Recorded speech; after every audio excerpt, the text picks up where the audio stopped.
Des hectares de forêt disparaissent chaque jour dans ces épais nuages de fumée blanche. À Madagascar, la pratique du TAV est encore très répandue. Les paysans brûlent la forêt primaire pour défricher de nouvelles terres fertiles. Et la pauvreté galopante de ces zones reculées du pays n'aide pas à mettre fin à cette pratique ancestrale. Je ne possède pas de terrain dans la vallée, alors je suis obligé de déboiser la forêt pour cultiver. Je n'ai pas le choix, sans ça, je ne peux pas survivre.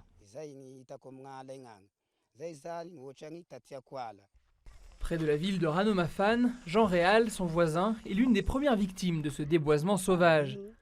Sa rizière est asséchée et il craint de ne pas pouvoir récolter un seul grain cette année. À cause de la déforestation, la source s'est tarie. Dans les années 80, en septembre, on avait encore de l'eau jusqu'à hauteur de hanche. S'il ne pleut pas en septembre, ce riz sera perdu et ce sera la famine.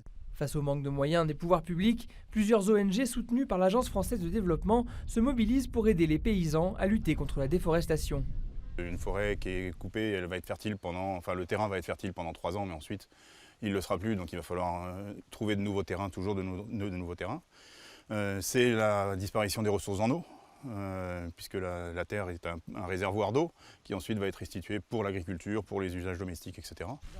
Ce bosquet d'acacia et d'eucalyptus, des arbres à croissance rapide, a ainsi été planté près de Ranomafan pour fournir du bois à ses habitants. D'autant que la forêt est aussi menacée pour les besoins quotidiens, cuisine et construction.